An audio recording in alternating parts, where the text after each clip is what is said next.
Stand by. The program will begin soon. Breaking: New York's highest court denies Trump's motion to stop his sentencing in Manhattan tomorrow with Stormy Daniels' campaign cover-up criminal case. Trump is getting sentenced tomorrow, this is yesterday, and will officially be a convicted felon forever. Forever?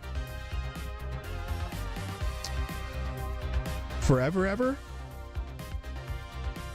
Because, and I asked that question why. Why do I ask that question? He'll be a convicted felon forever.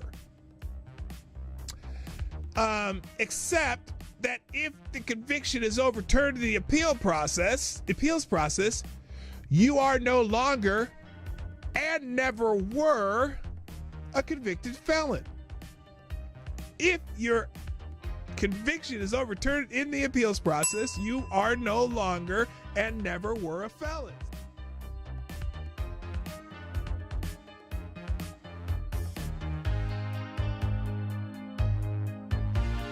So, is there a labor shortage? Ultimately, the entire need for H-1B workers is predicated on a supposed domestic worker shortage. According to the Bureau of Labor Statistics, the current native-born American labor force participation is around 63%. Meanwhile, the foreign-born labor force participation is a stunning 68%.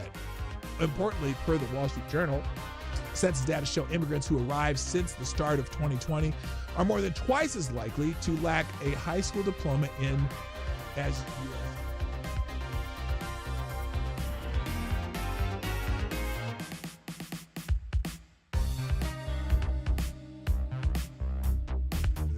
Months, he beat not one but two Democratic opponents, swept all 7 swing states, and became the first Republican to win the popular vote in 20 years.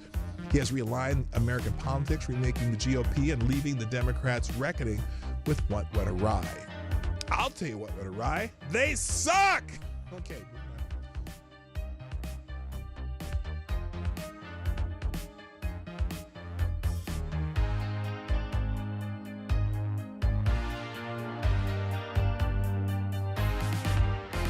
Know that since 1977, Congress has only passed the budget on time 4 times. The last time Congress passed a balanced budget was in 2001. That was the Did you know Congress? That over the last 6 years, Congress hasn't passed an appropriations bill on time once? In fact, we have had 17 continuing resolutions in the last 6 years. 6 years. And since Biden has taken office, we have had over 11 omnibuses pushed through. Congress has only passed a balanced budget 4 times ever, meaning we didn't have a surplus or a deficit. The mainstream has become fringe, and the fringe has become mainstream. There are platforms, there are people out there that are getting 14 million streams. And we're on cable news getting 1 to 2 million. And so there's not on CNN. the whole world out there. Kellyanne Conway, I hate to agree with her, but I do a lot of times. Donald Trump understood that and we didn't. Stand by. The program will begin soon. All right, ladies and gentlemen, it's Friday Q&A, and let's. The first question today is from our friend Avocado Diabli, who says, have you ever woke up half naked except for a pair of lace panties, a Foot Locker's employee's ref jersey, and a Pirate's eye patch stuck in the slide of a children's playground? AD? I'm becoming concerned. I'm becoming concerned. I would love to hear that story, though. Just out of curiosity, I don't know if I really want to hear that story, but no. Very discouraged to see many influencers turning on some of our biggest fighters in Congress. Instead of going after the 38 who stand on principle and not raise the debt ceiling, but also didn't support the continuing resolution, why are they going after people like Republican Congressman Greg Murphy, North Carolina 3, who was for the original continuing resolution? Or why not just go after the Democrats who are responsible for this entire mess? Why eat our own strong conservatives, especially over something like the debt ceiling, when no one really wants it raised in the long run?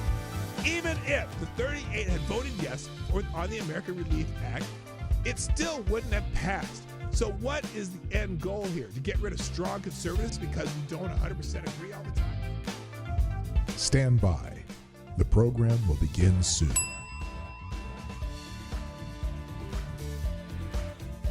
House report recommends FBI investigation into Liz Cheney over alleged witness tampering while on the JC committee. So there's this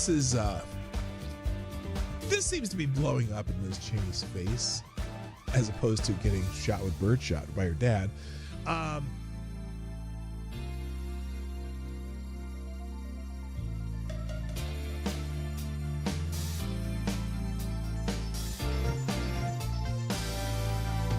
Here's another one.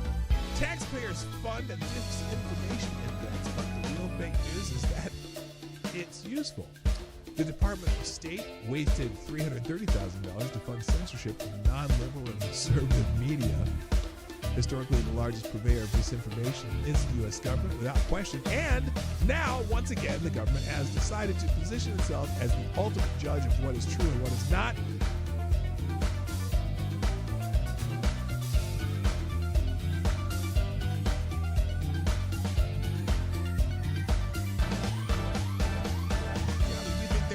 There exists an animal whose shit is actually super delicious. Oh my God.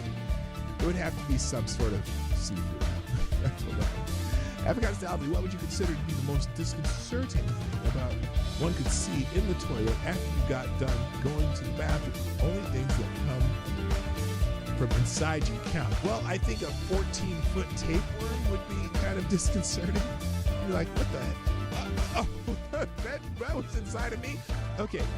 Lord Stanham asks, which member of Congress would you like to catch leprosy? You can name as many as you'd like. Well, let me just start with Jamie Raskin. And Adam Schiff.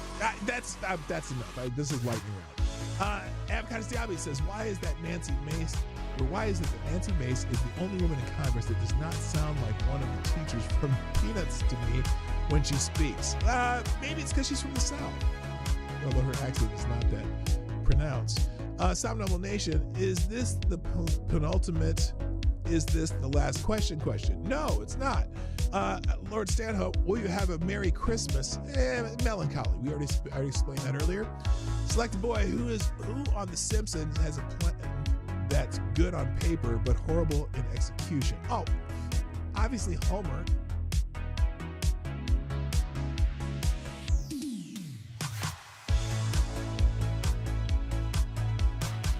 How many of you remember the name Crystal Magnum? Crystal Magnum. Does that name ring a bell? Anybody? Crystal Magnum. Now, even if you don't know that name, you know. It sounds like a stripper name, doesn't it? Crystal Magnum? That sounds like a stripper name or a porn star or something like that. And he, Elon Musk, his net worth grew by $170 billion in the month after the election. Do you understand what net worth is, Joy? That doesn't mean they put $170 million in his bank account. I over and over, I'm going to give you the Scrooge McDuck theory. No, he doesn't have a giant vault of golden dollar bills that he can go swimming in. It just means that the value of his company went up. So the only way to get that money is to liquidate parts of his company. $40 billion, that works out to about $5 per person. Exactly. $40 billion in China. If you just gave to all China, that's $40 a person. That ain't gonna end world hunger, you dumbass. Wait. Yeah. And it just keeps making more and more money, and nothing is done with that money to help people. It's not money, you dumbass. It's net worth. Net worth is not money. Net worth means, oh, well, the stock of this went up by, 40%. Can't spend it, but unless you sell it. But sure, that's just insane. It's financially and culturally illiterate.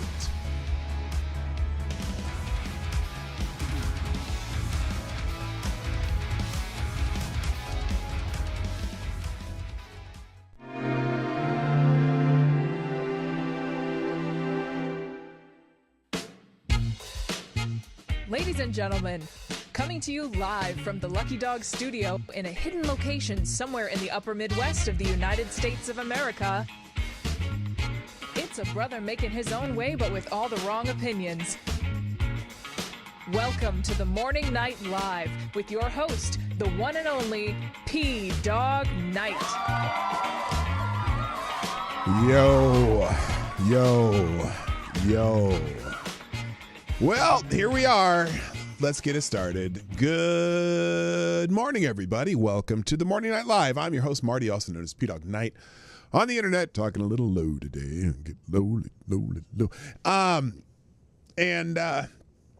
Yeah, I didn't even wasn't paying attention, but this was happening the last few days, and I guess it's over now. But as typical, it doesn't seem like the media wants to talk about the World Economic Forum too much, because maybe it just conjures up too many conspiracy theories and maybe just the truth about who's really in charge of everything in the world, like BlackRock and all the big the true oligarchs. They're bitching about the oligarchs that have taken over our country, but they don't talk about the oligarchs that run everything.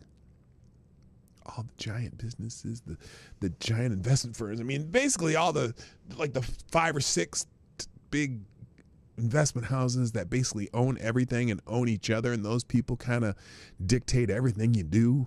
They own all the media, they own everything. And so when someone comes out and puts a little wrench in the gear, like someone with the funny hair, or maybe one of the people who used to pal around with those guys and is just like, wait a minute, you guys are idiots, then you got to worry about what they're going to do next. Who's going to, I mean, you think Hillary Clinton makes people sad. What do you think these people are make you nervous? So anyway, I kept that as cryptic as possible, I think. And anyway, so we're gonna get to that, but there's a lot of just news that's happening, and a lot of kind of FTG kind of stuff that's going to go on that you'll probably figure it out. I always forget to do FTGs on Thursday. It is FTG Thursday. If you're not familiar with FTG, well, you can figure it out. Most of you know what it is if you've been here once or twice. So let's get the show started. First in the chat today, though, is Mr. Avocados Diablo. Things are right in the world. Yeah. Also, good morning, Tyler F., Jesse Leon, Mike Savage, Blarg, Kara Soldier, Tyre, Alexander, The Scourge, and good morning also to Lord Stanhope, on the honorable mention list of favorite Canadians, Special Can Acid. Good morning also. Cannon Hotep, what's up, my friend? Also, good morning, Reaction, Puerto Rico, you lovely island of tropical breezes. Also, good morning, Fox P2, Attack Alpaca. Who else is here? I'm scrolling. Johnny Boomer Tech doing his work. Good morning, Green Badger Outdoors. Vader 35 is in the house. And Rick Ashbringer, Resolute Germ, and Bishop. What up, Bishop? Nice to have you all here. Yes, very high on the list. Yes, high on the list. Well, I'm not going to tell them about your stash. When they say high on the list, you know what that means, don't you, brother? Oh, and Ravon Harris coming in with the dyslexic Ravon Harris is in the house too. So that's a good start. Everyone who is here has hit the like button so far. So that's good. Whoa, wait. No, you didn't. Hit the damn like button. You know how to do it. Get it done now so you don't forget. In case you got to leave or something, you got to shut your computer down or click your phone off. If you hit the like button now, then you don't have to worry about it. Aaron Meredith, good morning. I see you too. If you haven't said hi yet, say hi in the chat and let everyone know you're here. And I'll even try to pay attention and say hi too. All right, let's just go ahead and go, because a lot of times I just ramble on about some stupid stuff.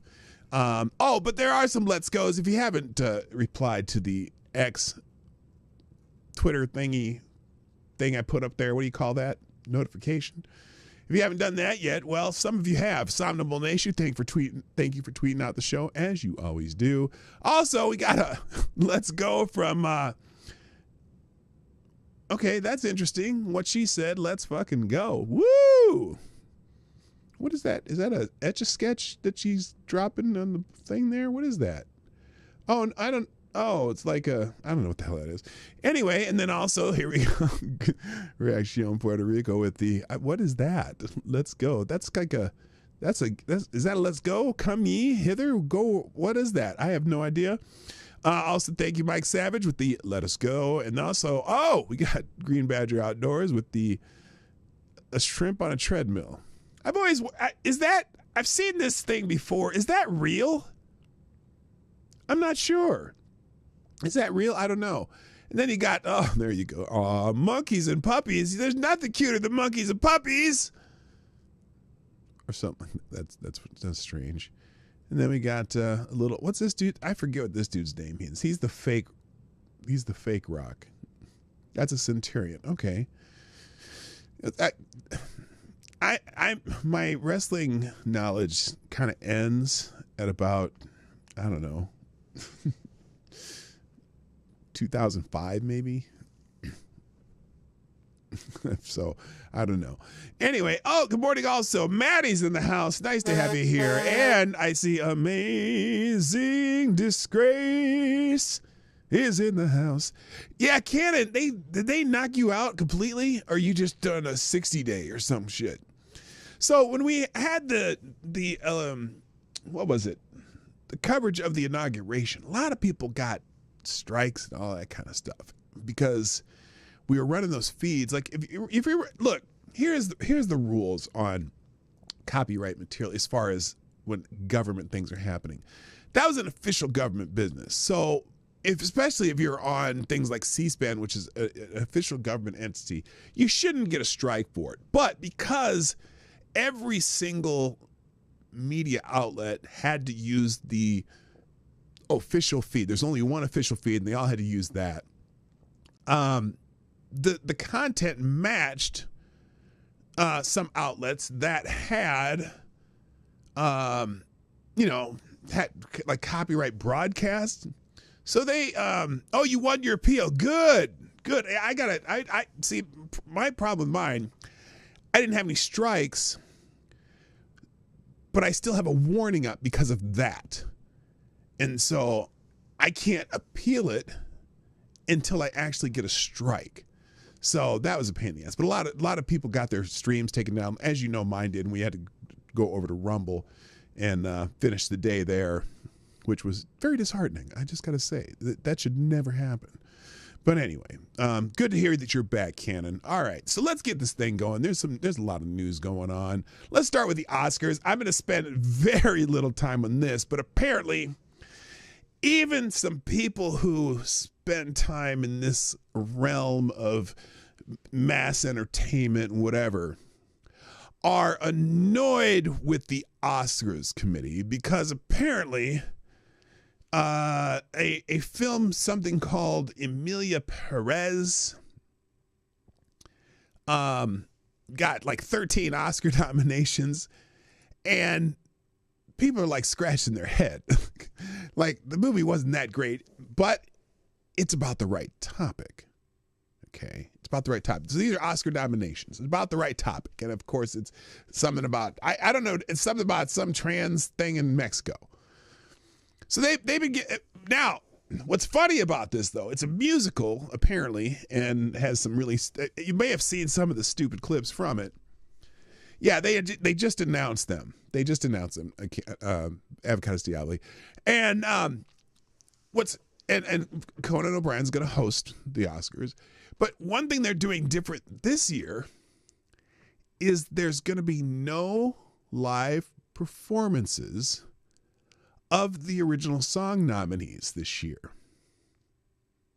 Now, probably because I think the songs from Emilia Perez may not be family-friendly songs. So that ain't going to happen this year. But a lot of people also, and a lot of people are just, as every year, people get all freaked out because, my movie didn't get this, my movie didn't. There's even some people, and this is probably in an ironic way, people complaining that Madam Web didn't get any Oscar nominations. Now I thought, I didn't even know Madam Web was a movie. Did it? I heard it was really bad though. I think they might have been joking though. Anyway, so I'm going to leave it at that. The movies that people are most talking about are this Emilia Perez movie. Oh, and also, so it got 13 nominations, except for Selena Gomez, who I think is the star of the movie. Everything in the movie got nominated, except for Selena Gomez. So here, if the film Emilia Perez has stirred significant controversy and discussion due to its Golden Globe wins and the subsequent backlash regarding its representation of Mexican culture and trans identity, the movie won 4 Golden Globes, including Best Motion Picture, Musical, or Comedy, sparking debate over its portrayal of Mexico and trans issues. The criticism focused on the film's lack of, oh yeah, it's a movie about Mexico, but didn't have any Mexican actors. Which, you know, I'm sorry, if you're making a movie in Lithuania and you're making a movie about Mexico, you're probably going to use Lithuanian actors. Just saying.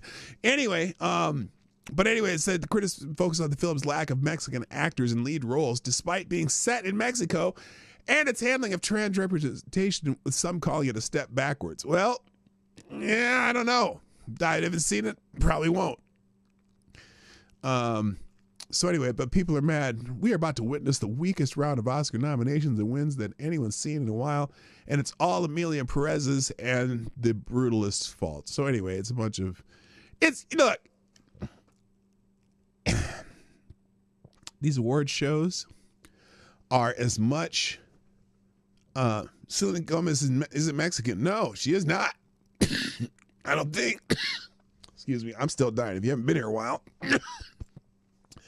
I'm trying to get over this illness. Okay. Yeah, no, Selena Gomez isn't Mexican. She's Southern Californian for all I know.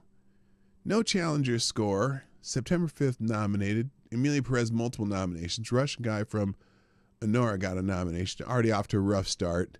Oh, also, I guess there's a movie called The Apprentice. Is it about the game, the what's the TV show The Apprentice, like about Donald Trump? Because the dude from there got a nomination. Apparently people are mad a movie called Challengers got no nominations. I don't even know what Challengers is about. No original score, no nothing. No Dune, and Dune did not get one in editing. Yeah, there's a bunch of people are mad about it. I don't care about the Oscars. Oh, here it is. Sebastian Stan. This is the guy. Sebastian Stan has recently garnered significant attention due to his dual Golden Globe nominations and subsequent win for his performances in A Different Man and The Apprentice. Sebastian Stan won the Golden Globes for Best Actor in a Musical or Comedy for his role in A Different Man on January 5th, 2025. He was also nominated for Best Actor in the Drama for his portrayal of Donald Trump in The Apprentice. Has anyone seen that movie? The Apprentice? By the way, good morning, Episkopos. Helsung.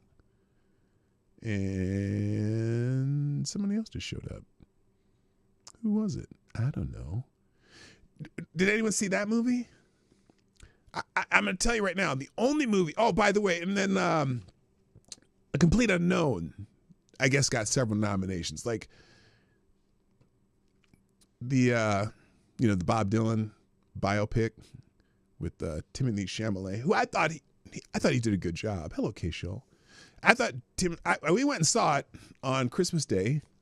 It was okay. There's things I learned. I didn't know about his, heated relationship with Joan Baez, and the lead actor that played Bob Dylan. I thought he was pretty good. I thought the guy that played Pete Seeger, Edward Norton, I thought he was very good as Pete Seeger. Now, the only reason I could say that is because when I was a kid, I remember seeing interviews with Pete Seeger. And, Pete Seeger lived to like into the late 90s, whatever. But I thought he did a really good job as Pete Seeger. In fact, I didn't even realize it was Ed Norton until about halfway into the movie. I'm like, oh shit, that's Ed Norton. But anyway, I haven't seen any of these movies. I almost never see the movies that the Oscars that get nominated for Oscars, and until maybe sometimes after. Like, I haven't even seen, what was the movie about the bomb thing, the making the atom bomb they had recently. My wife just downloaded it to watch on the plane. She's on her way to Mexico, by the way. So anyway, who cares? Other things trending. Sean Hannity's trending. Apparently, Sean Hannity did an interview with Donald Trump, and I can't listen to Sean Hannity interview anybody because he doesn't shut the fuck up. Sometimes he just needs to shut up and listen to answers. So that's the main takeaway people are talking about. Oppenheimer. Yeah, that's the one I was thinking of. I haven't seen Oppenheimer yet. I heard it's supposed to be pretty good, but I just haven't seen it. In fact, it was supposed to be better than, what was the other big movie that was nominated the same year? It's supposed to be much better than that. Hello, Evan S. No, not Hurt Locker. Yeah, Oppenheimer. Anyway, Sean Hannity, here's an example of Sean Hannity just not shutting the fuck up, I guess. Here it is. Joe Biden to give pardons to everybody but him. They wanted to take care of. Yeah, but Sean, they wanted to. I don't care. They're yelling at me. This is more important because right now the economy is going to do great. I want to know about I'm here, so the Joe Biden. Okay, Sean, just shut up. Let him talk, and he'll get to it, I'm sure. So anyway, that's the clip that people are talking about because Sean likes to hear him talk. Is this the same clip? Let's see if this is Joe Biden. Yeah, it's the same clip. Let me get the economy. I don't care. This is more important. Honestly, stop giving Hannity interviews, Mr. President. He is undeserving of them. So anyway, that's Sean Hannity disputes pardons for those who invaded the Capitol. Okay, let's see what he says here. I didn't hear that part. What's this? And in many solitary confinement, treated like nobody's ever been treated. It's treated so badly. They were treated like the worst criminals in history. And you know what they were there for? They were protesting the vote because they knew the election was rigged and they were protesting the vote. And that you should be allowed to protest the vote. You should be allowed to. You know, when the day comes, you shouldn't be able to invade the Capitol. No, ready? Most of the people were absolutely innocent. Okay. Well, now that part, I'm fine with Sean doing that. That's fine. If he's saying, you know, if he has an opinion that they invaded the Capitol or whatever, that's fine. I don't have a problem with saying that. It's funny, Sean. Oh, here's the part. This is the part where he said, yeah, I'm running out of time. Trump. Joe Biden. Is that what he said? To give pardons to everybody but him. They wanted to take care of. Yeah, but Sean, they wanted to. Oh, that's what he said. Let's get to the economy. I'm running out of time. To which Trump says, I don't care.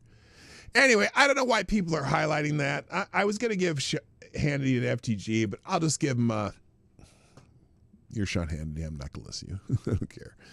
All right, let's get into some newsy stuff, though, now. Apparently in that interview, I guess, he said at some point that he was announced a plan to release classified documents related to the assassinations of John F. Kennedy, Robert F. Kennedy, and Martin Luther King Jr. The release was discussed in interviews where Trump mentioned being advised against the disclosure by former officials, including Mike Pompeo. Despite this, Trump has committed to transparency by promising to make these files public, indicating an immediate review process is under the way. So there you go. That's good. And look, it may look really bad for our country if what we suspect is true, particularly in the Kennedy assassination. I don't know.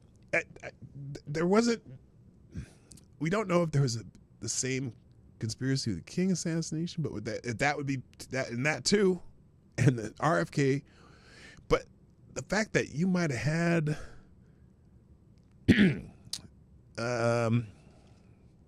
Charlie Indigo Alpha or involved in murdering a president. That could be significant, and it probably should be known. And it will shake up certainly the CIA. But there you go. So good on him. This is a flashback for you. Mike Pompeo was asked about whether or not we should make this release the JFK files. John Stossel asked him. Here's John Stossel. Why'd you fight to keep the JFK files secret? Because I was trying to keep Americans safe. And by the way, don't paint with too broad a brush. Wait, wait, what? His question was, why you fight to keep the JFK files secret? And he says, to keep Americans safe. What Americans? What Americans are you keeping safe by not releasing the JFK files? What does that mean?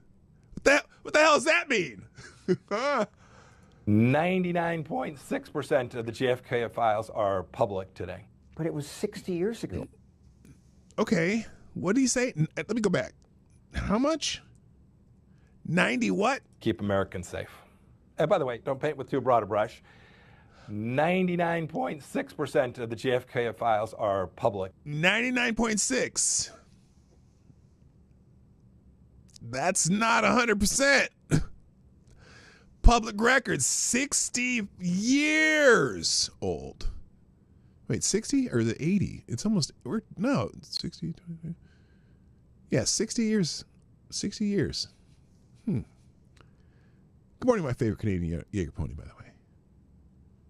I'm not today. But it was 60 years ago. John, not everything was 60 years ago. I don't want to Oh, spend a lot not, of time whoa, what?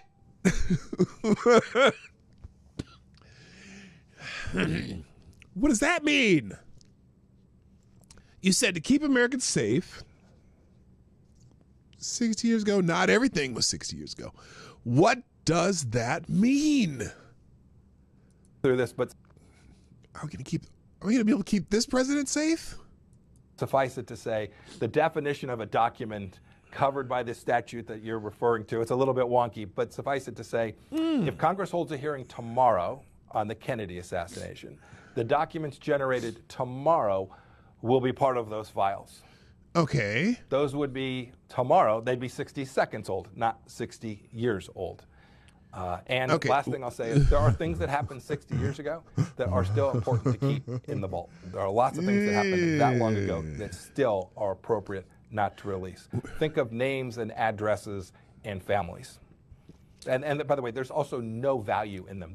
These don't hold the dark secrets that everybody wants to just hold up as the bogeyman. I saw the UFO files too. We've got bigger problems. In America, lots of bigger problems. Just because something is kept secret, why not go to the darkest corners? But it's a lot of fun. I'm happy to go there with you if you'd like. I'm no expert in this, but it just... It's curiouser and curiouser. I'm going to put that as a separate link. So if you want to read that, watch the rest of it, because there's about another minute and a half that he squirms about that. But also, let's see, right here. Trump, I was asked by some of our government officials not to. Here, let's hear Trump talk about it.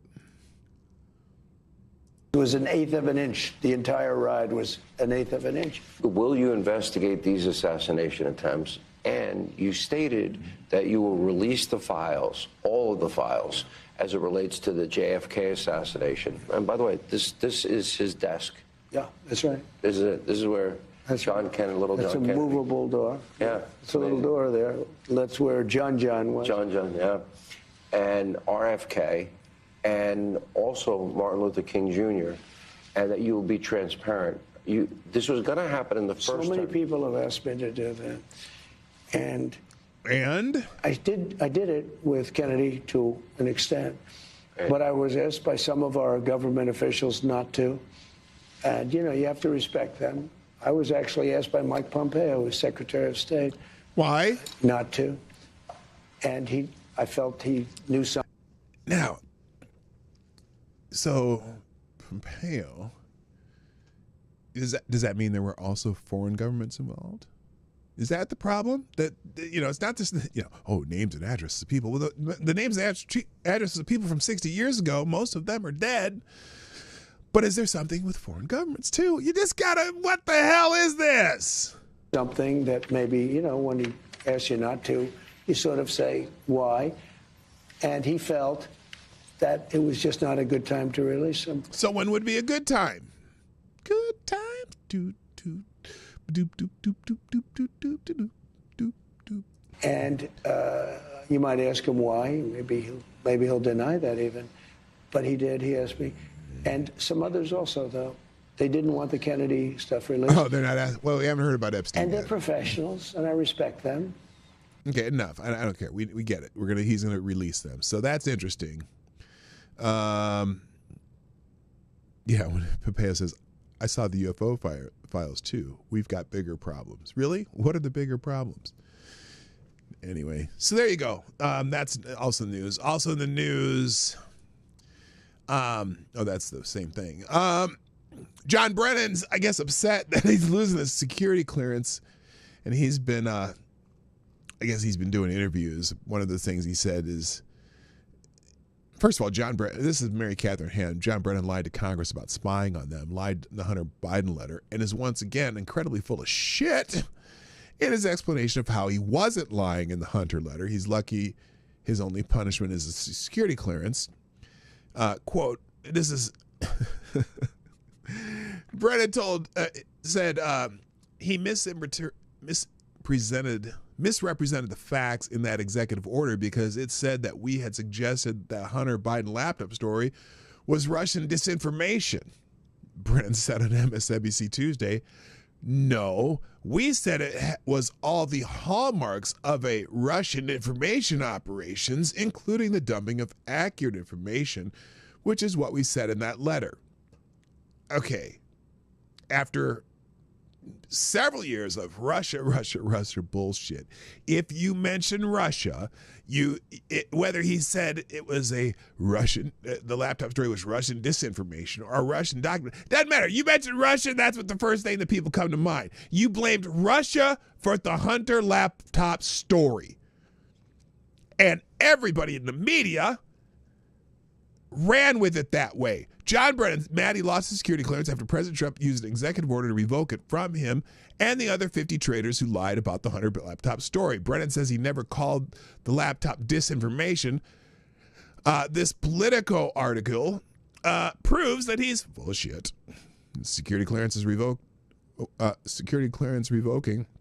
was the first step. Now prosecute and jail John Brennan for election interference and treason. Well, I don't know about treason, but election interference, that's the one they like to talk about. So here's how Politico wrote it. Hunter Biden story is Russian disinfo, dozens of former intel officials say. That's how it was reported in the media. And that's why the New York Post story was held back from social media. Now, here's John Brennan. Yeah, he said in 2018 that he was going to take my security clearance. My security clearances were never taken at that time. And the only reason why I still had a security clearance, as I have for the past number of years since I left government service, was for the benefit of the government. Oh, so for the benefit of the government. I am benefiting the government by having a security clearance because I'm so important. I mean, look at this list of assholes who lied about this. I mean, that's some of them. They're all prominent former security officials. Matter, they could do that. And so it was really for the government's benefit. It was facilitate those classified discussions with myself as well as with former directors as well as other former members of the intelligence community that had those clearances. So, yes, again, yesterday's EO was bizarre. Fuck John Brennan. Hey, there's an FTG for you. I didn't even do any ones before this. John Brennan. There. FTG John Brennan. I'm not going to listen to his dumbass anymore. Anyway, all right, let's move on. What else is in the news? Senate Democrats block GOP abortion bill. Now, it's interesting that they call it an abortion bill. And it conjures up images of things that the Democrats were complaining about during the election season, saying that Donald Trump was going to try to put a federal ban on abortion. Yeah, that's not what this is about. On Wednesday, the United States Senate voted along party lines with Senate Democrats blocking the Born Alive Abortion Survivors Protection Act. What is that? The legislation aimed to ensure medical care for infants born alive after attempted abortions, but faced opposition due to concerns over its implication for doctors and abortion rights. The vote was 52-47 against, invoking cloture, which would have limited debate and moved the bill toward a final vote. So what they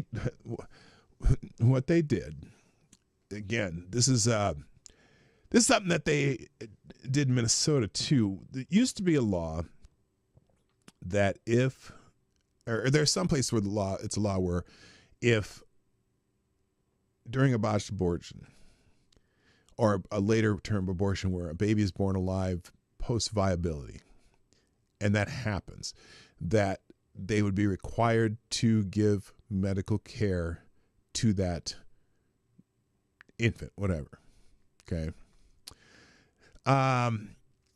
And Democrats wanted to block this. Now, for example, it's an extremely rare thing, but it also points to the extremes maybe of the Democrats in some ways on this, because it, remember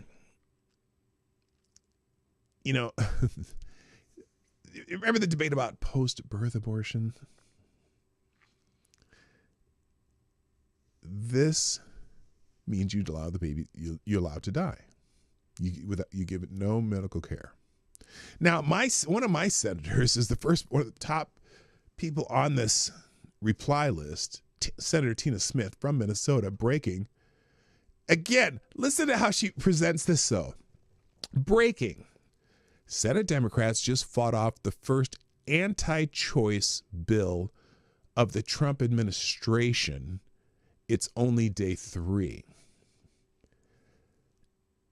That's interesting way to put it, and with no explanation of the bill whatsoever. So if you click on the replies to her, some are correcting her to clarify what Tina calls anti-choice bill is the bill that makes it mandatory for abortion doctors to provide medical assistance to babies that survive abortion attempts. In other words, abortion survivors, but these people would rather let the baby left to die. But here's one. Oh, please tell us more. We need good news. What bill? Oh, and resist, protest, impeach Trump now. Ooh. Well, a lot of people are clarifying that this is not an anti-choice bill. In fact, Life News, which is anti-abortion site, obviously, it's a pro-life anti-abortion site, puts details of that particular bill. So it's just I don't get that, how they could vote against that. But there's been, for example, in Minnesota, over the last, I think, 8 years, there have been 5 cases where that has happened. And there used to be reporting on it, but the state of Minnesota passed a bill with the fully Democratic-led legislature and governor. You used to have to be required to report when that happens. Well, they wrote a law that says they're no longer to have to report when that happens. So now you can't even get the data on it. So interesting. So anyway, moving on. Also in the news, court challenges to Trump's birthright citizenship order begins. President Donald Trump has issued an executive order aiming to end birthright citizenship, sparking significant legal and public debate. Minnesota Attorney General Keith Ellison. Again, why are all my elected politicians involved in this shit? Minnesota Attorney General Keith Ellison, along with 21 other states' attorneys general and San Francisco, are challenging this order in court, arguing that it contradicts the 14th Amendment citizenship clause. A hearing in Seattle is set to consider the legality of this order, while critics debate its constitutionality and implications for children of both legal and undocumented immigrants. And also there was a debate in the House of Representatives. I don't know, it was a committee, it must have been a committee yesterday about this. And it's an interesting debate because the birthright citizenship clause in the 14th was specifically written for former slaves, because many Democrats of the time were trying to say that, well, the new freed slaves are not citizens because they weren't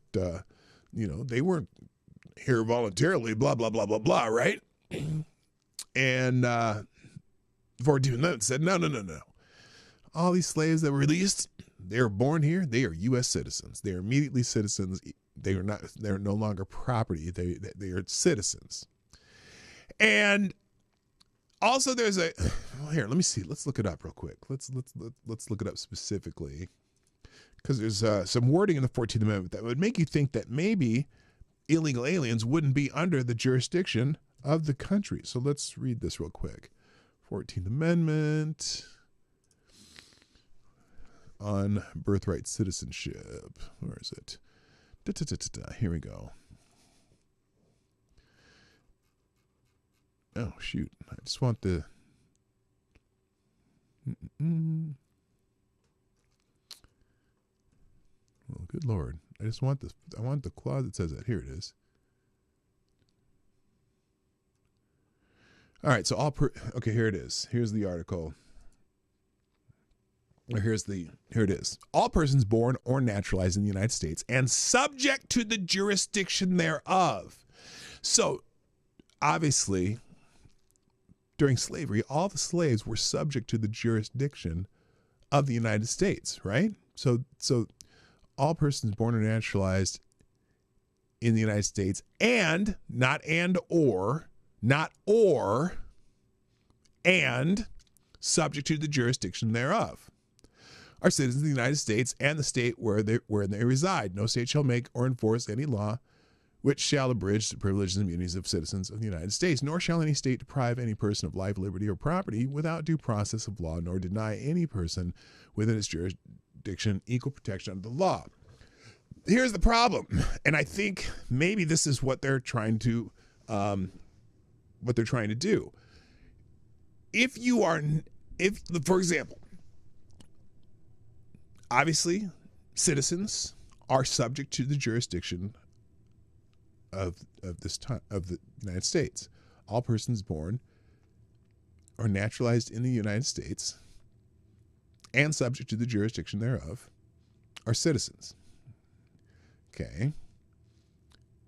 But so if you're here legally, you're born here, or you're here legally on a visa, or you're here legally, as an immigrant, green card, whatever, and you become naturalized, you're subject to the jurisdiction of. How is it that a person here illegally is subject to the question is someone here illegally subject to the jurisdiction thereof of the United States? That's the question. So that's going to be the big fighting point. Avocados Diablo, thank you for sponsoring the show. And you are the new Streamlabs Superstar sponsor of the day. Avocados Diablo says, technically speaking, I would think that all non-citizens, meaning anyone still a citizen of another nation, is not under the complete jurisdiction of the state, since their home country can demand they return at any time for any reason. That's a good point, too. And because there is a lot, I know for a fact that there is literally legal birth tourism in the United States. People who are from other countries, they'll get a visa, they'll get a legal visa to come to the United States, and they'll and wait here until they have their children, so that their children are U.S. citizens. It makes it easier for them to immigrate later. I know that happens. Okay, so that's a good point too. So anyway, that is that's the fight over birthright citizenship, and many states are like, oh no, and all the lefties are like, no, every illegal immigrant, if they drop a kid here, then their kids are citizens automatically. Again, everyone's fighting over immigration right now. Someone here says decades-old immigration policy is an insane way to describe the 14th Amendment of the Constitution. Right, except immigration policy is however we decide to enforce immigration policy. So whether it's decades old, it's the 14th Amendment isn't the part that's under dispute. Let's see. Charlie Kirk said tomorrow, 10 a.m. local time in Seattle, there's a massive legal hearing on Trump's birthright citizenship executive order. This is the most important thing happening in the country. We need all eyes and all attention on this. Birthright citizenship has been wrongly applied, and no president has had the courage to fix it until Trump. That's according to Charlie Kirk. I'm not a fan of Charlie, but he might be right there. Someone here says each year 40,000 children are born to mothers who aren't citizens who flew to America to have children to get birthright citizenship. They pay $40,000 to $100,000 to birth tourism agencies, stay in five-star hotels, commit visa fraud, then fly home. Birthright citizenship is abused. That's true too. I know that happens. But here's the thing. They're doing it in a legal manner.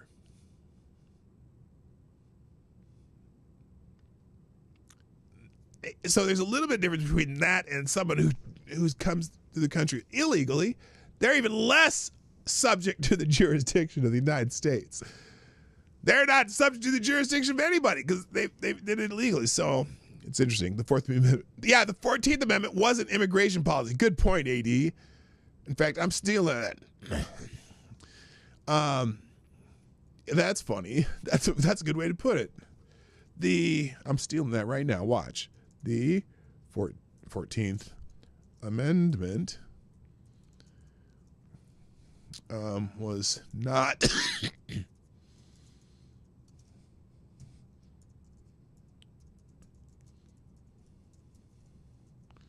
immigration policy.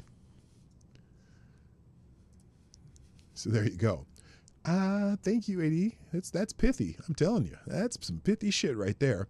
All right, moving on. What else is in the news? CNN is cutting jobs to embrace the digital future. No, because they're cutting jobs because, as I like to say, they suck. I'm going to start making that just kind of my trademark phrase for things. Because I did that. What did I do that with the other day? Something about why the Democrats lost. They're saying this and that. And I said, no. They lost because they suck.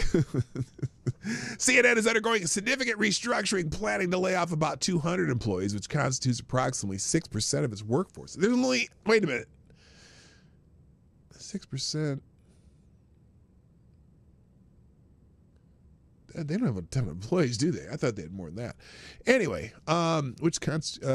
this move is part of a broader strategy under CEO Mark Thompson to pivot towards a digital-first approach, focusing on expanding digital subscriptions and reducing costs from traditional TV operations. Wait a minute. Didn't they already try the CNN subscription service, which failed miserably? Like, what did they call that? Anyone remember what they called it? Holy shit. Well, to be fair, not being an American is a bit like slavery. Well, it can be. What the hell? Hello, Select Boy. Yeah, boy. CNN is laying off 200 employees today as its TV audience continues to tank. Inauguration Day coverage on CNN was down 83% compared to 2021. Not only is Trump stronger than he's ever been in his political career, he may well have killed legacy media as we know it. So there you go. The CNN article. Oh, that's on Fox Business. That's insult to injury. Why am I putting the Fox Business article? I want to see CNN report it. That's even better. There's CNBC reporting it. Where is CNN reporting it? CNN is planning to lay off hundreds of employees this week. I want CNN. This is Hindustan Times. Where's CNN reporting it?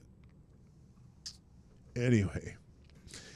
Yeah, the streaming service? What streaming service? That failed miserably. Moving on. BMW UK is leaving X. Brand loyalty and corporate politics collide. BMW UK announced its decision to cease posting on the platform X. Okay, all right, here's a poll. Before just now, let's do it too. Before, oops, there we go. before, just now. Did you know BMW UK was posting on, excuse me, on X? Answer me! I had no idea that BMW UK was posting on X. Didn't know. Don't care. I wanted to unpin that. That's what I want to do. There we go. Did you know that BMW UK was posting? I didn't. I don't care. So anyway, here we go. Critics accuse BMW of virtue signaling, with some expressing they will no longer purchase BMW vehicles due to perceived ideological stances or dissatisfaction with the brand's corporate image. Supporters view the move as a statement against certain ideologies. Oh, what might that be? Discussions also revisited BMW's historical association with Nazi Germany during World War II, questioning the alignment of the brand's past with its current actions. The announcement led to debates about blah, blah, blah, blah, blah. So anyway, what is their announcement? BMW announces that they are leaving X and will no longer be posting on the platform. Why? I want to know why. BMW becoming more woke. That's funny. I want to see it. Oh, here it is. Here it is. BMW UK. We are no longer posting on X. Don't worry though. Our customer support team is still here if you need us. You can also see all the latest BMW news by following us on Facebook and Instagram at BMW UK. Yeah, okay. Don't care. Nobody cares. The only companies I know about on X are Steakums and Wendy's. Actually, the fast food accounts and most of they're mostly pretty funny. I like the Wendy's account is just brutal. It's hilarious. But yeah, there you go. So who cares? Moving on, the International Criminal Court is targeting the Taliban leaders for gender crimes. I wonder how many genders they're speaking of. The International Criminal Court has announced that it's seeking arrest warrants for Habatullah Akhundzada, the supreme leader of the Taliban, and Abdul Hakim Haqqani, the Chief Justice of the so-called Islamic Emirate of Afghanistan. These warrants are in response to alleged crimes against humanity, specifically persecution on gender grounds affecting Afghan women, girls, and others not conforming to Taliban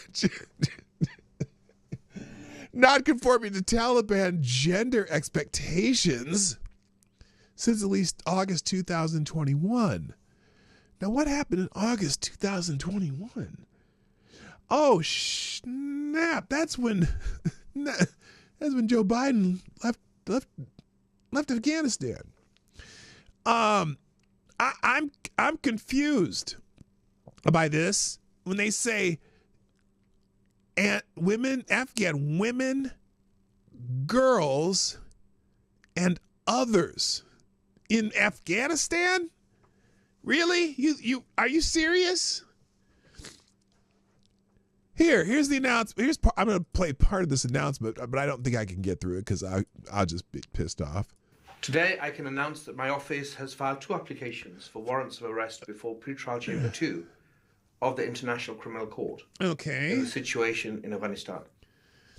These filings have benefited from the contributions of our dedicated Afghanistan Unified Team under the supervision of Deputy Prosecutor Nazar Shamim Khan. Get on with it. And multiple experts, inclling Special Advisor experts on Gender and Other Discriminatory Crimes. Experts. Professor Lisa Davis, who stands next to me.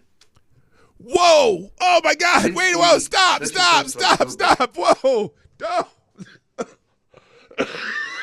Holy shit! Did anyone see that coming? Do you know what I'm talking? You got to know what I'm talking about right now. You got to know what I'm talking about. Hold up. Wait a minute. Unified Team, under the supervision of Deputy Prosecutor Nazar Shamim Khan, and multiple experts, including Special Advisor on Gender and Other Discriminatory Crimes, Professor Lisa Davis, who stands next to me. Lisa Davis? Oh my God, looks like Leon Davis. Oh my God, I'm dying. I can't, hold up. I can't, hold on, I can't.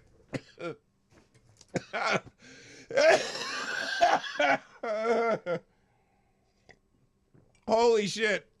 No. I'm sorry, I need.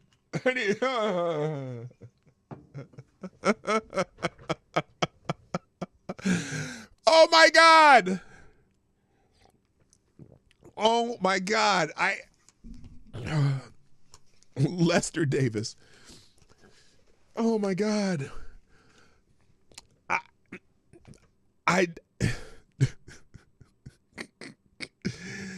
Now I understand the other part. Oh my God. Oh my God.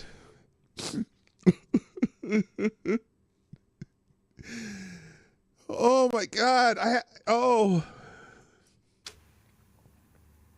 Since the it hurts my 31st brain. of October 2022 decision of pretrial chamber. I am afraid of Lisa Davis right now. Lisa looks pretty damn scary. Oh my God. Did Peon Knight become a Democrat with all that choke? Oh my God. Oh, did you ask about this earlier? Wait a minute. Where's that AD? Pretty sure the Taliban doesn't give a fuck what the ICC has to say. No. Did they just call people others? Others who goes. What the hell? Yeah, what the hell is that standing there? Oh my God. Now I see why Lisa's mad.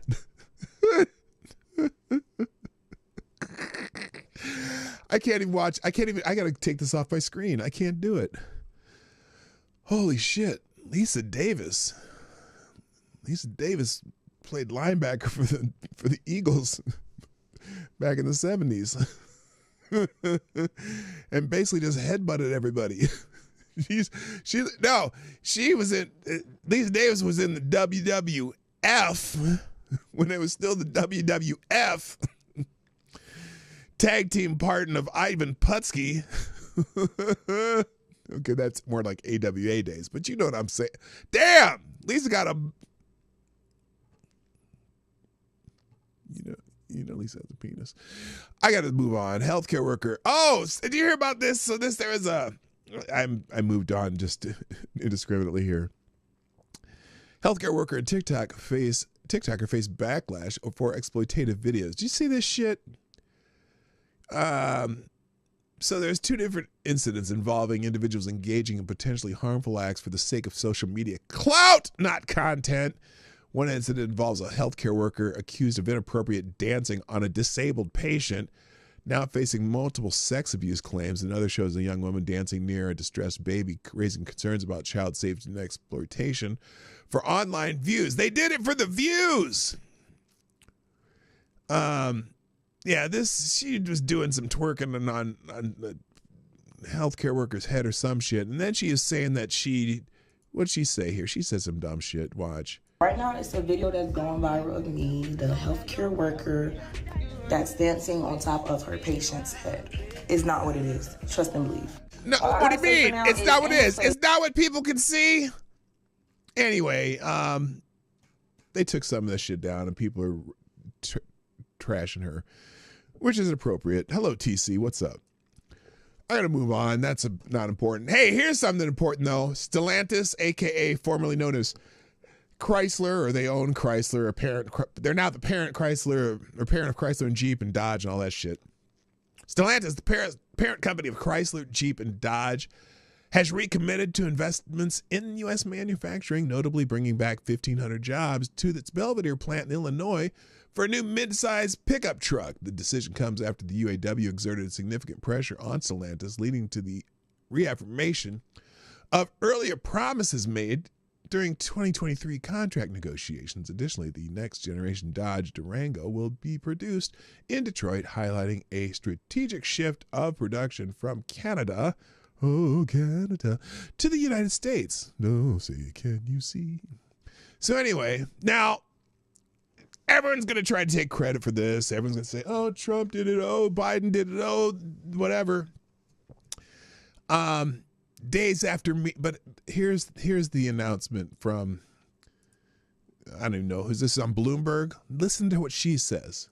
Stellantis Investments returns 1,500 jobs to their Illinois plant. They're going to produce their new mid-size pickup in Illinois, and they're going to build their next-gen Dodge Durango at their Detroit complex. Yeah, I'd be interested to know what the next-gen Dodge Durango looks like. Is that electrified? Is it a hybrid? Hopefully the latter. Who gives a shit? Nobody wants an electric. No one's buying electric. No self-respecting human being is going to buy an electric Durango. Hybrid, sure, I don't care. A hybrid, maybe. I put a 6.6 liter V8 turbocharge in that damn Durango. Then I'll buy one. Administration investors in Stellantis on EVs. No, and consumers really not that hot on EVs either. Very true. It's interesting to see Olaf Scholz and hey, he's got it right. I thought he had it wrong. No, he's got it right. Put a 6.2 or 6.6 in that bitch. Turbocharge it. Germany wants to really push ahead, obviously, because they've invested, Volkswagen, Daimler, and BMW, so much in electrification.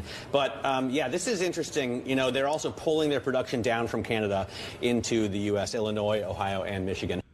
So, now someone says that days after meeting with President Trump, Stellantis has announced it will return 1,500 jobs to Illinois. It's interesting, in the Grok version of this, they're saying that the UAW exerted significant pressure on Stellantis. So one or the other, everyone probably wants to take credit for it. Moving on.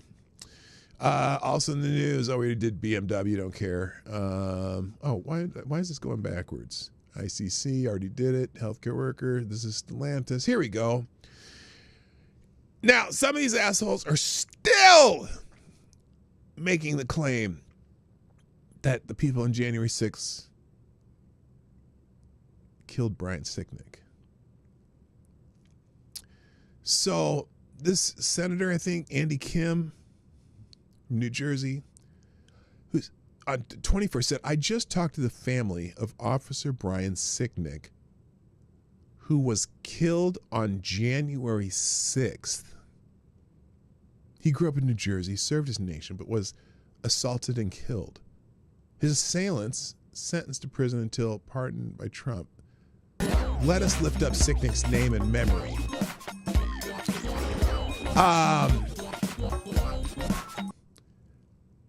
This motherfucker,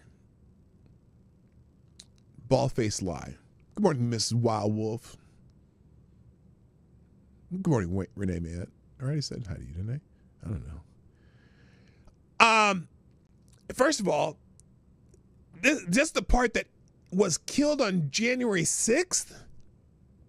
Brian Sicknick died on January 7th in the evening after an aneurysm. It had nothing to do with January 6th. He died the next day. This guy doesn't even get the day right.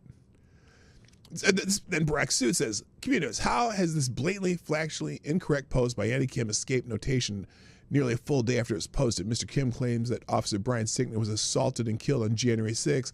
Over 4 million people have now seen this uncorrected post.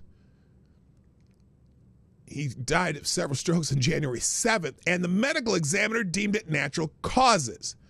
But then you have assholes like, well, first of all, FTG and Kim. Hello, William McComb, by the way. FTG, Andy Kim, liar.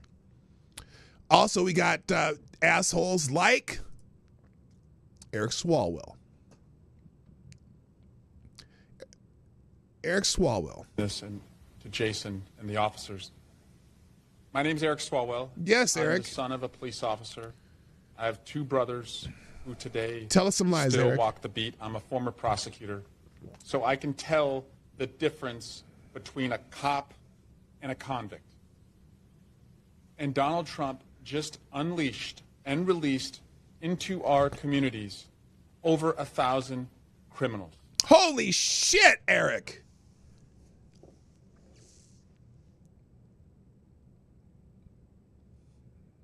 Criminals. Yeah, some of them walked into a building and walked out. Didn't commit any violence. Didn't do anything. Now, I get it. You might be mad that the ones who ended up fighting with police a little bit. Yeah, I'm sure. I'm sure that you're upset about that. I understand that too. I question that myself. But let me just say, hello, Puffer P Smiles. What's up? Some of them committed violence against cops. But again, when you look at the full context of what happened, it seemed like some of the cops are trying to provoke a reaction. Because we know as we saw the testimony yesterday, the guy said, yeah, we're there, and all of a sudden they're shooting rubber bullets at us and throwing tear gas into the crowd, with the crowd that wasn't doing anything. We saw the crowd on the one side of the building where they were very peaceful at one point, and all of a sudden some flashbangs get thrown into the crowd, and a line of police officers starts pulling out their batons and beating people, like out of just the blue.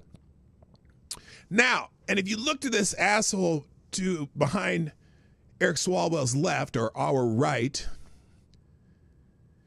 that is the officer who lied under oath about what he was doing that day. He claimed that he was fighting off January 6th protesters the whole day. At one point, he said that there were a bunch of Oath Keepers surrounding and threatening him. When you have the videotape, was it Michael Harriot? Is that his name, I think? Then you find the actual footage, and the Oath Keeper guys were keeping the other protesters away from the cop. And then there was another cop who claimed that he came to this officer's aid. But when you look at the tape, the footage that now has been released, that officer was nowhere near this officer when he was being helped by the Oath Keeper guys. He wasn't there. He was in another part. He wasn't even in the same building. He didn't come into the building till 2 hours later. So these guys lied under oath. But, Eric Swalwell, you are the savior of the police. Let's see what else Eric Swalwell says. Let's see if he lies about Officer Signick, too. Many of them who committed violent acts.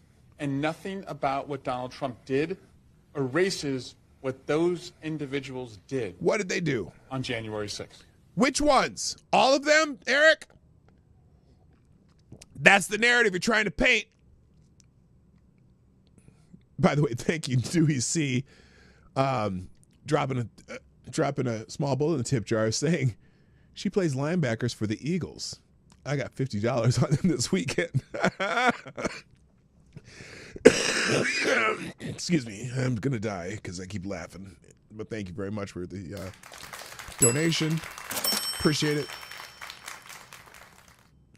Nothing erases what they did. What did they do, Eric? But we should erase this concept that Donald Trump and the Republican Party have the backs of law enforcement officers.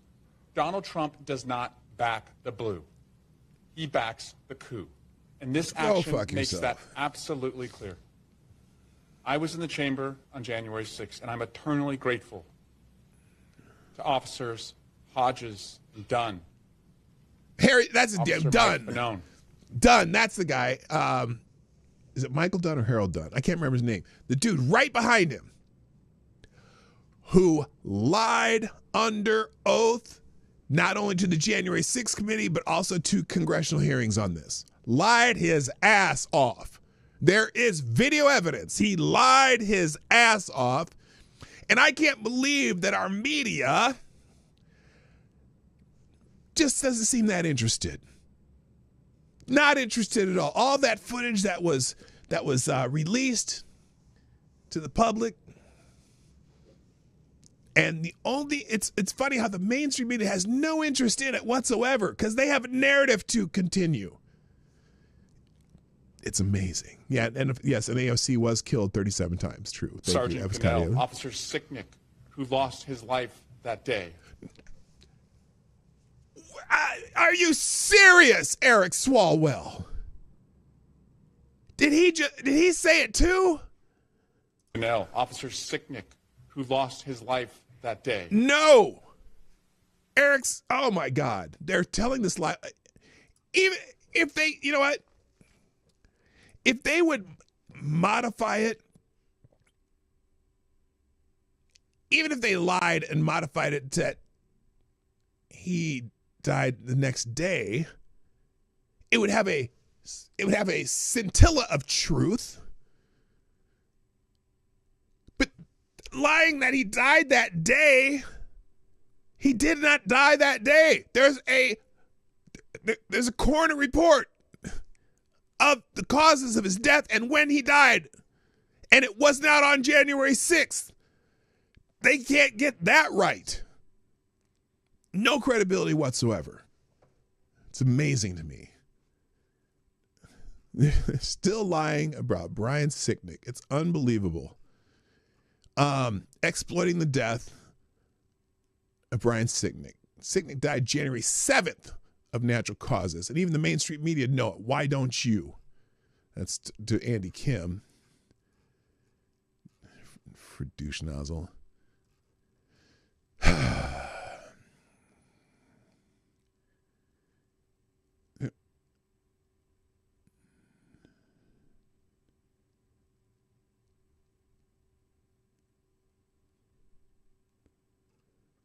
Officer Sicknick died in the hospital the next day on January 7th after suffering 2 strokes. Despite the medical examiner's report, it's hard to think the assaults he endured on January 6th did not play a part in this. He had no injuries. How would that play a part in it? It's a narrative that was deliberately falsified by Nancy Pelosi and other leaders in Congress, and hidden until after Sicknick's funeral in the rotunda. Then you got the reports of how he actually died. Unfrickin' believable. They're still lying about that. They don't have to lie about it. January 6th was a bad thing. No one thinks it was a good thing. But you can have an argument that they were treated far beyond what any other people in the same situation have ever been treated. We still don't hear about May 29th. January 6th lives in infamy, but May 29th, when 60 Secret Service agents were injured fighting with protesters in front of the White House while they set a guard shack on fire and set the church on fire, we still don't hear shit about that. Where's the May 29th commission? There isn't one. Where are the questions about the May 29th insurrection? They tried to murder the president of the United States. There isn't one. Oh, why? Oh, because that was Donald Trump. He was such a coward. They took him down to the bunker. He was such a coward. Gee, weren't you assholes taken to the bunkers too? Unbelievable. Next, Harris. Oh, now I don't know how reliable this report is, but here it is. Harris blames husband's scandals for her election defeat. Now, I don't know. Who knows who's reporting this and where they got the information. Following her 2024 election loss to Donald Trump, Kamala Harris has reportedly cited her husband Doug Emhoff's scandals as a significant factor in her defeat. As per various media outlets, these reports suggest internal marital strain and public criticism directed at Emhoff, particularly highlighting a rumored affair with a nanny, which has contributed to discussions around these campaign challenges. Look, Kamala Harris lost because she couldn't answer a question. Kamala Harris lost because she couldn't figure out anything she would have done differently than Joe Biden. Kamala Harris lost because she is a what do I call it? An arbiter of word salad. Kamala Harris lost because she had no real ideas and had no real reason to run for president other than she thought, oh, woman and minority. She had no substance, and that's why she lost. The fact that Doug Harris got a nanny pregnant and whatever, had some abuse problems, whatever, were minor factors in her campaign. Nobody really talked about it because the media wouldn't highlight it. Nobody asked her about it on the campaign trail. Nobody even brought it up. And so the idea that she would be blaming Doug Emhoff on that, what does this say? What's this report? Oh, that's just, there's no sound to it. But I'm not necessarily, I'm not confident that this is an actual story, but maybe it is. Kind of like, I don't think the story about Barack Obama and Jennifer Aniston's a story until someone proves it to me. I'm going to say that to this one too, but someone's saying that there's other news outlets saying she's blaming it. Oh, well, here's one. Who's this? I don't know who this source is. Inside former Kamala Harris marriage turmoil as Doug Emhoff's scandals are being blamed for losing the presidency. I don't know. There's people reporting it, but who knows if it's just circular reporting because someone thought it up. So that's a 48-hour rule or 52-hour rule or 72-hour rule, whatever. Give it a week, and maybe that story will develop. Moving on. What's this? Oh, this is where I wanted to get to, and it took me long enough.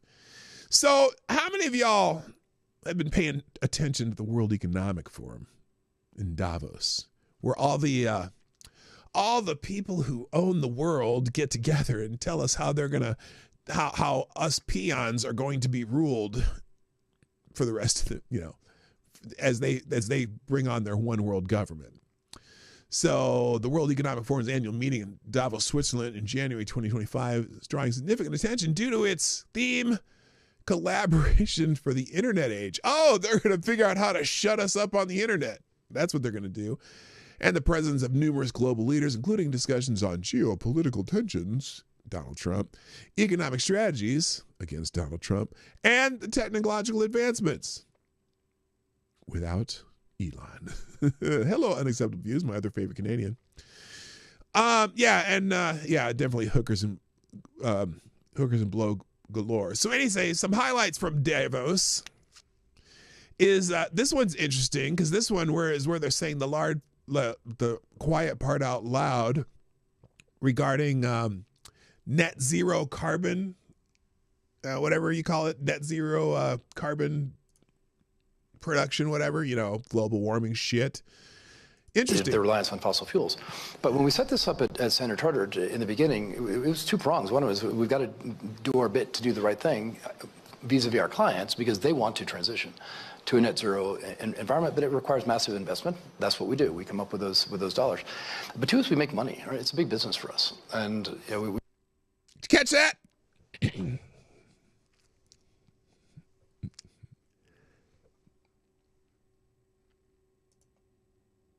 because they want to transition to a net zero environment, but it transition to a net zero environment because requires massive investment. That's what we do. We come up with those dollars. But two is we make money. Right? It's a big business for us. It's big business for them. We made we gave the guidance extra. You change the entire way the world produces and uses energy. These motherfuckers make a lot of money. Because you're switching over to brand new technologies that people can invest in. Everyone has to buy new shit. Fascinating. It's big business for them. I'm sure that has something to do with it. Because every time there's a crisis, what's their solution? Well, usually you got to take more money from everybody, more taxes. That's their solution to every fucking crisis. Well, we need to take more money from people so we can create new opportunities and new technologies and this and that and blah, blah, blah, blah, blah. And we got to change the cities from wood-based to mold-based and molding and plastic-based, but then we have too much oil, so you can't make too much plastics, and then we have to figure out some new synthetics, and we're going to create this and that, and everyone's going to have to buy new shit so they can pay more money to be able to just live under your rules.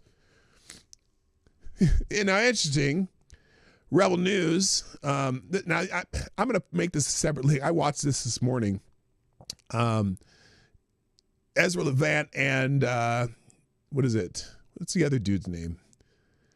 Avi Yemeni caught Larry Fink walking to an event, and they tried to ask him a bunch of questions, and he didn't answer any of them. So that's why I'm not going to play it. But it's 10 minutes of them just walking down the street, asking him questions. But one thing that he did was interesting. While they were trying to interview him, is Larry Fink pulls out his phone and starts taking pictures of the two guys asking him questions. And both of them are like, oh, whoa, wait, whoa. Now, why are you taking our pictures? I'll tell you who I am. And then, so they were making very pointed claims that neither of them were suicidal because, Larry Fink's the chairman of BlackRock, by the way, if you're not sure who that is. So let's see. Also, here's an interesting one. So this is Ursula von der Leyen. Isn't she the president of the EU or something like that? So she's the unelected. She's the president of the European Commission. And this is her ride. She got a ride to the meetings in an Audi A8 6.3 liter, 585 horsepower, 12-cylinder gas guzzling engine. Gets 12 miles to the gallon. So clearly, carbon footprint for thee, not for me. I don't give a fuck, right? Now, some people's getting raving reviews at the World Economic Forum, which includes Mr. Javier Milei. A year ago, I stood here before you alone and spoke some truths about the state of the Western world that were met with some surprise and astonishment by much of the political, economic, and media establishment of the West. And I must admit that in a way I understand it. A president from a country that, as a result of systematic economic failure for more than 100 years, as a result of having the country taken weak stances in major global conflicts, and as a result of us having closed ourselves off to trade, we had lost practically all international significance over the years. A president of such a country stood on this stage and told the entire world that they were wrong, that they were headed for failure, that the West... Oh, no, I think they interpreted that wrong. Wait, what did he say? I'm trying to listen to the background. Just a second here. Such a country stood on this stage and told the entire world that they were wrong, that they were... No, that's not what he said. They translated that wrong. Did you hear it in the background? Could you hear that? Well, maybe you have to be able to speak the Argentinian dialect of Spanish to understand that. He didn't tell them they were wrong. He said, let's see, let me go back here again. That's a bad interpretation. Wait, hang on a second. Stage and told the entire world that they were wrong. No. He said he told the entire world to get fucked. You beat me to it, Tyler. That isn't even funny. That they were headed for failure, that the West had gone astray, and that it needed to be redirected.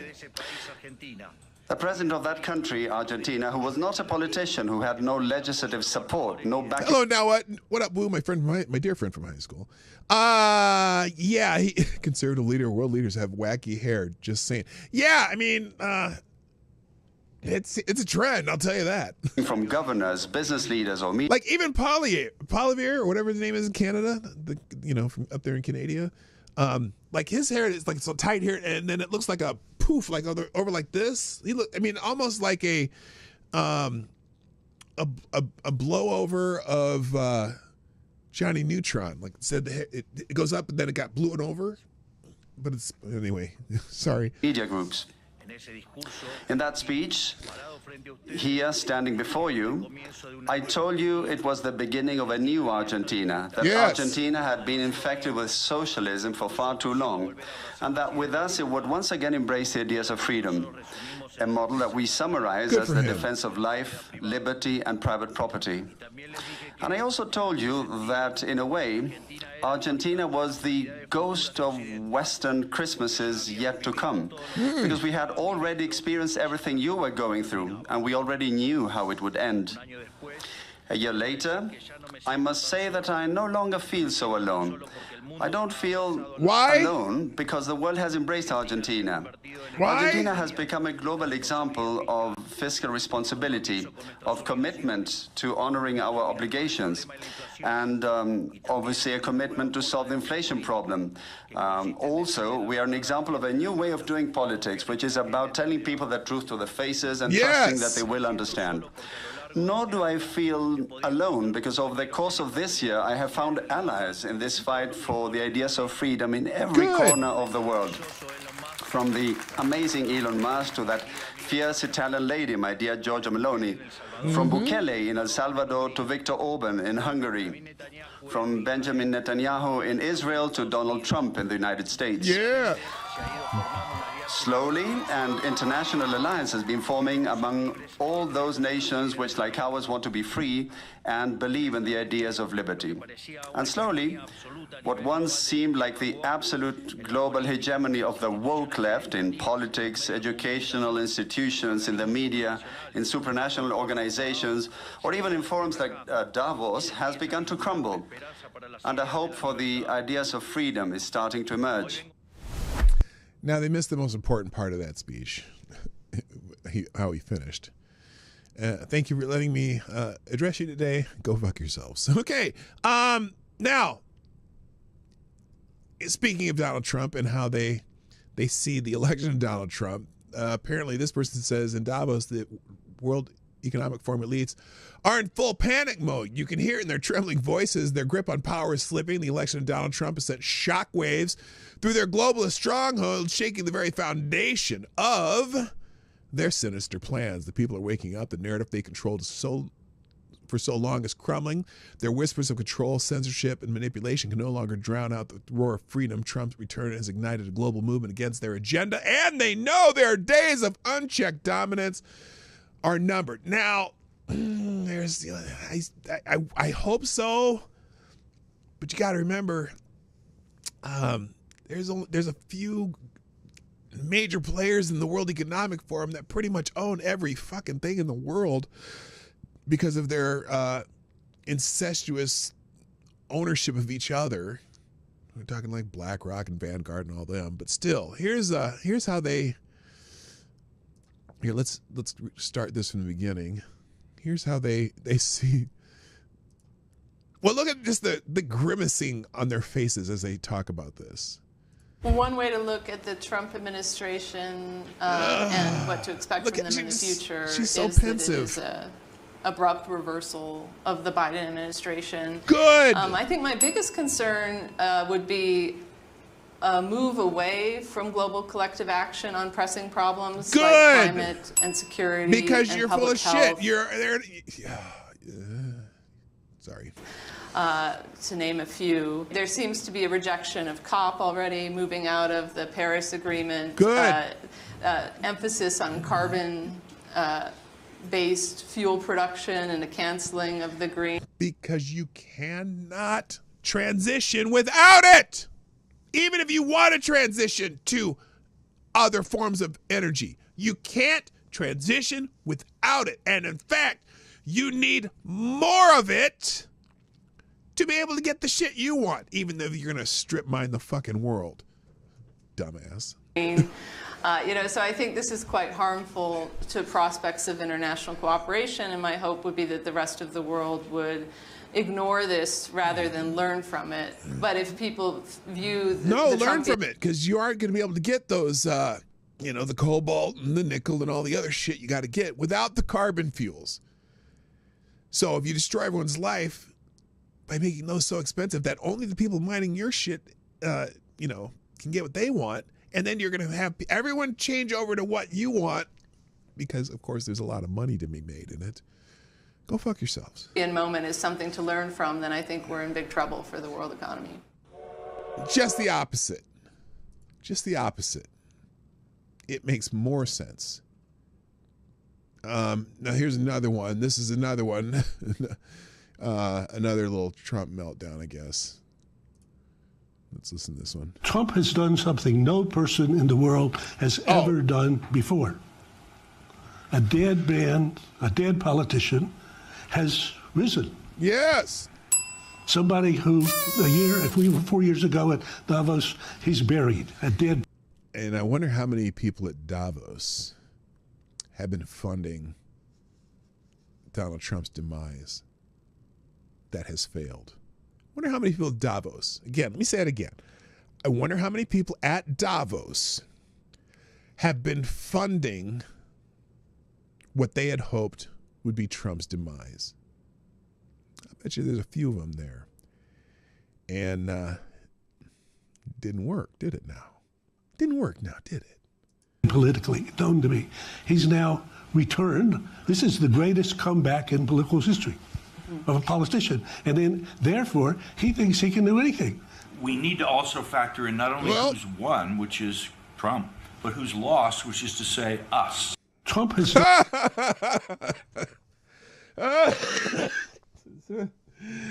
Good. They're a little bit self-aware. My concern is they might be funding some other shit too. Even more nefarious. So anyway, and then of course, there is none other than John Kerry.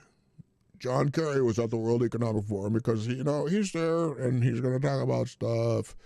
And, I just think he's, he doesn't have a private plane, but he flies on his, I don't have a private plane. I fly on my wife's private plane. The great challenge that we face is that the world is still stuck, more than it should be at this point. You rang. On the burning of fossil fuel. Now, if that fossil fuel burning can produce emissions that can be captured, we win. But we don't know yet whether that can happen at a rate that can be brought to scale and at a price that enables it to be brought to scale and therefore proceed as we have John, let me make this simple for you. Go plant some trees, bitch. That's how you capture it. That's why the world's turning greener.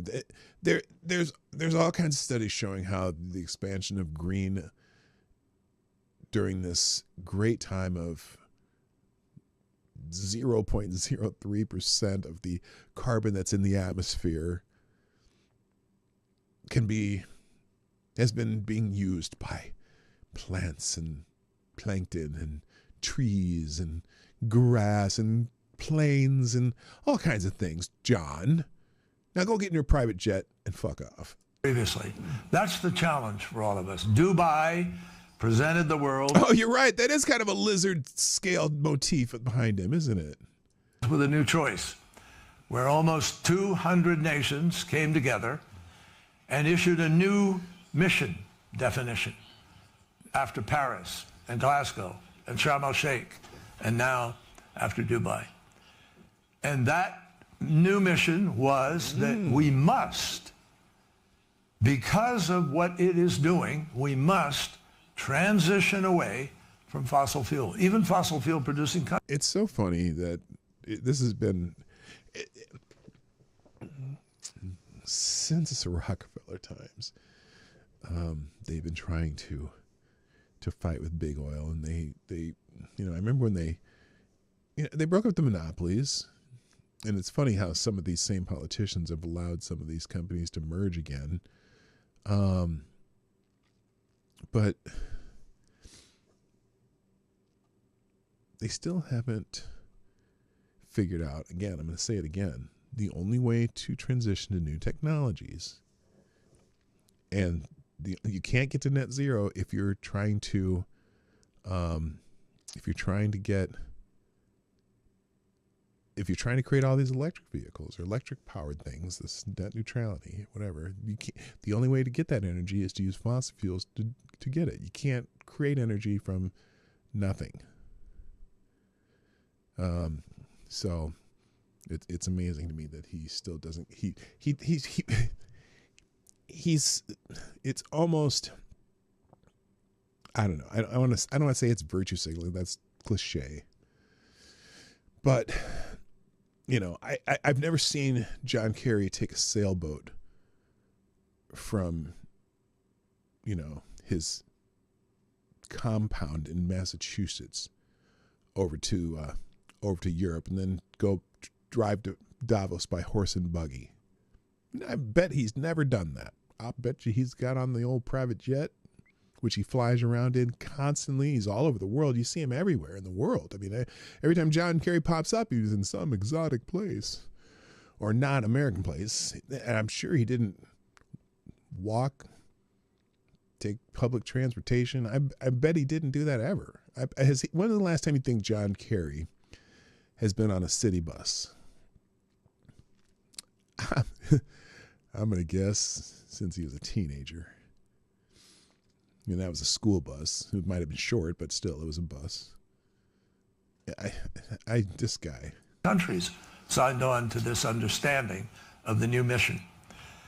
And that we would do so in a way that allowed us to meet our goal of net zero 2050, that we would accelerate in this decade rather than building something as exciting as this kind of project. The great challenge that we face is that... Exciting. So anyway, you get the idea. There's other ones here. Oh, this one's weird too. I'll do one more and then we're going to get going. And I see your link there, Tyre. What is this one? Greetings from Davos, Switzerland. Is my contention that the WF is neo-pagan. These clips from a presentation today granting personhood to nature. Illustrate these facts. Oh no. Is this like a land acknowledgement but to nature? Oh, wait.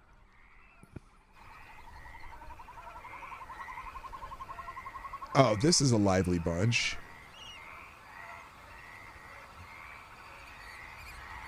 What is this weird squeaking going on?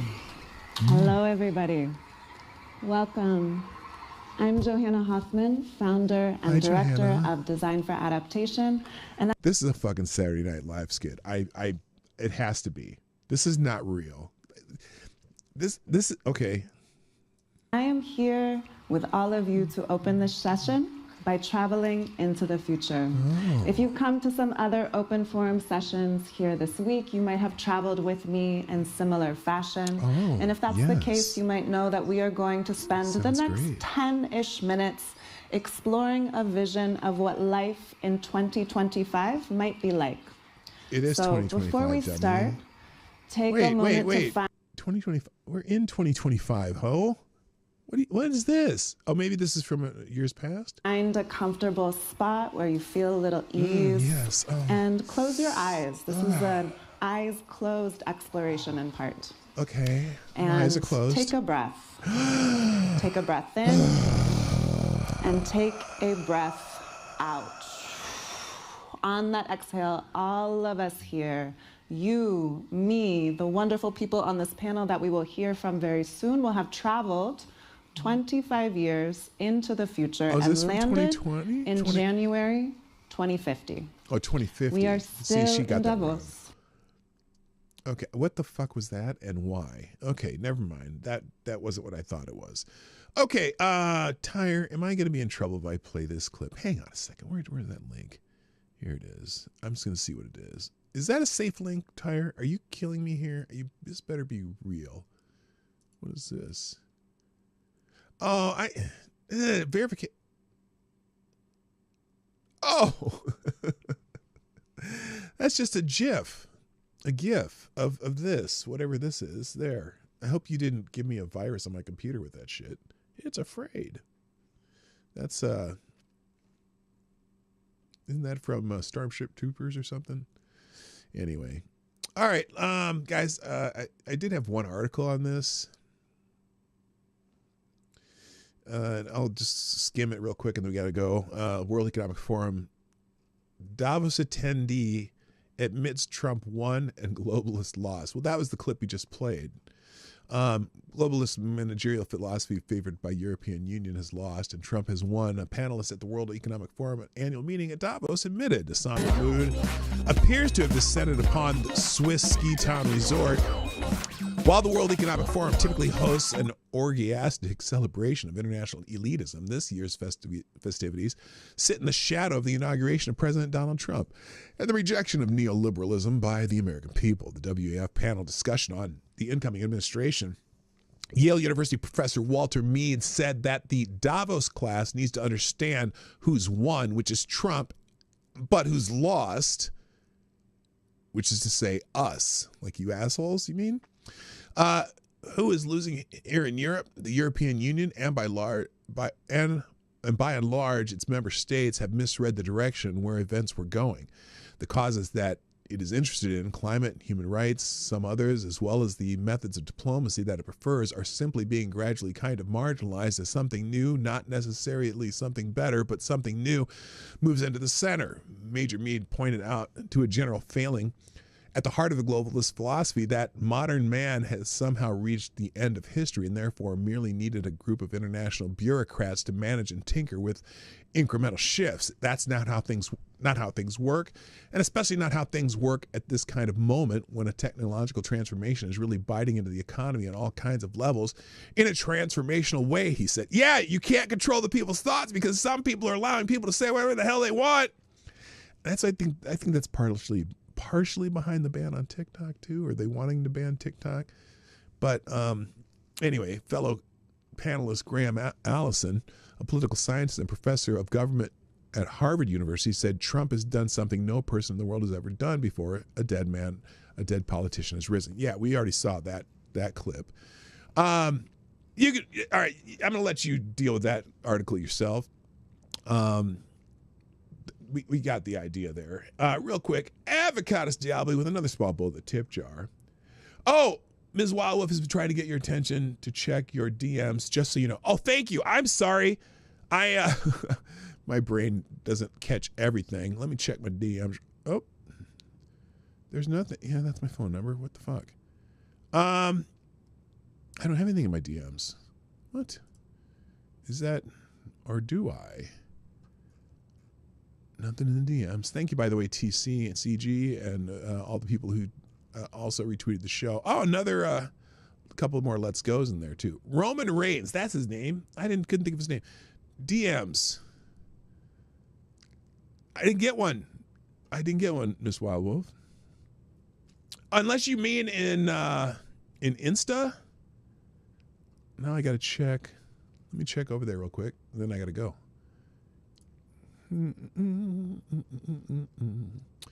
Would that be the PDog9 account? Messages. There we go. Oh, there it is. I haven't been in Instagram for a while. You got two here from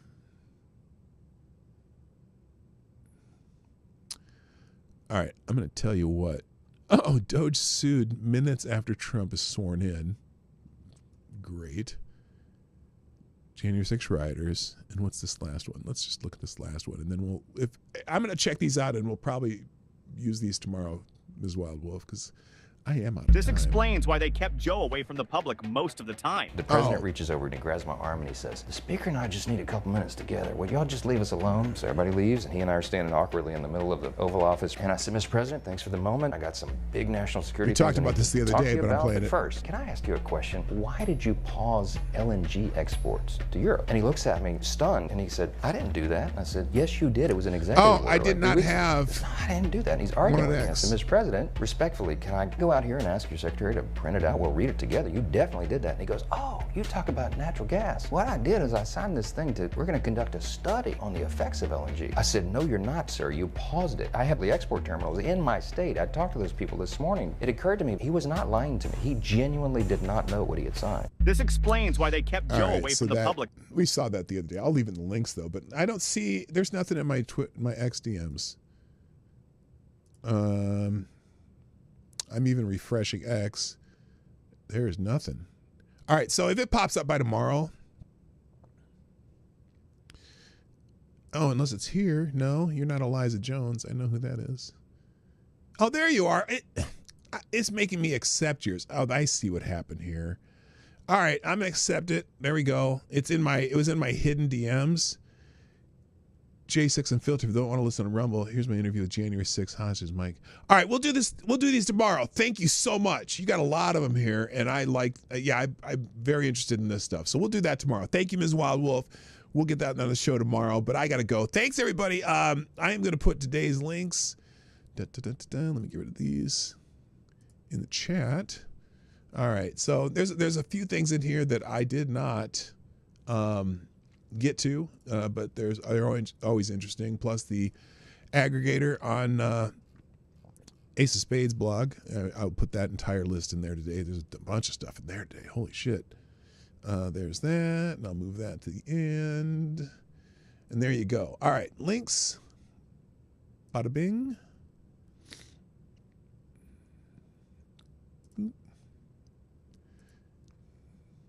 And there we go. Copy. All right. Here are today's links. There you go. They're in the chat. And they'll be in the description of the video. I got to go. Thank you. I'll see you tomorrow. My name is P-Dog Knight. And I'm out of here. Bye-bye. Hey, this is P-Dog Knight. And thanks for watching today on the P-Dog Knight channel. If you have an observation or remark you'd like to make about this video or my channel, I absolutely welcome you to write it in the comment section down below. I really look forward to hearing from you. And before you go, if you like what you saw but you're not already subscribed, please make sure you hit the subscribe button and definitely click that bell that pops up afterwards so you'll be notified when I post new videos or when we go live. I broadcast my live show, The Morning Night Live, Monday through Friday at 10 o'clock Eastern, 9 o'clock Central. A special thank you to all the supporters of this channel who share our videos on social media and who make donations through Streamlabs, YouTube, Venmo, and Cash App, which are all linked in the description down below. Thanks again, and until next time, I'm P-Dog Knight, and I'm out of here.